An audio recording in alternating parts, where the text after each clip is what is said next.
anak ng demonyo. Diba? Halata ka ng mali.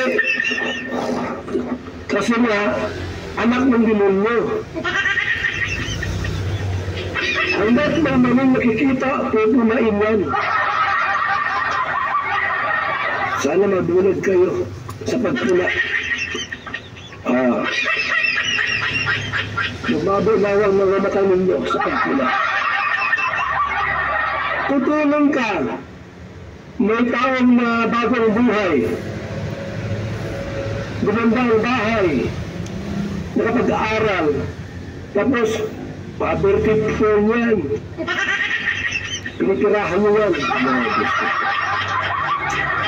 Pasalamat tayo sa pagkakaroon platform na ganito na through this program ng YouTube channel, sumasahod tayo.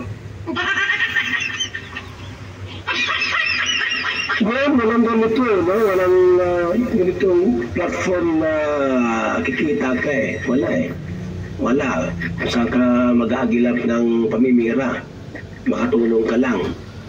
Ito, salamat po sa ating Panginoong Diyos sapagkat may platform na ganito na kikita ka at pwede mong itulong din sa iba. Kaya nga charity vlogger, charity, pagtulong natin sa ating kababayan.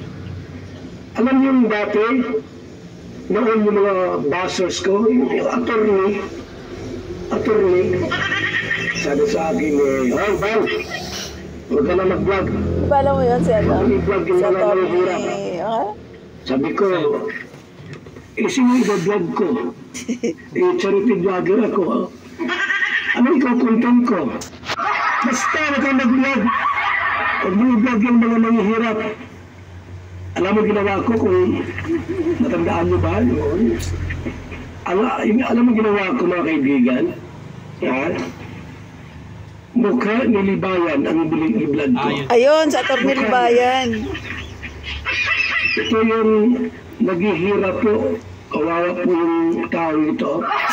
Kawawa yung tao naghihirap. Mukha niya. Iba pala yung mahirap i-vlog ko. Yung mahirap na pati mukha na Bobby TV nakasama pa. Abay, tumigil din. Tumigil din po. Mananabigla. Inaamon ko ano mamili ka? Attorney.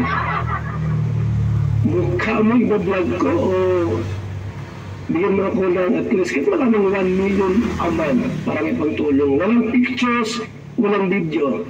Naglaho bigla. Mga kaibigan. Itong anak ng Binunyang si Joel Salcido nakulat pa sa receipt na sobrahan ng luto.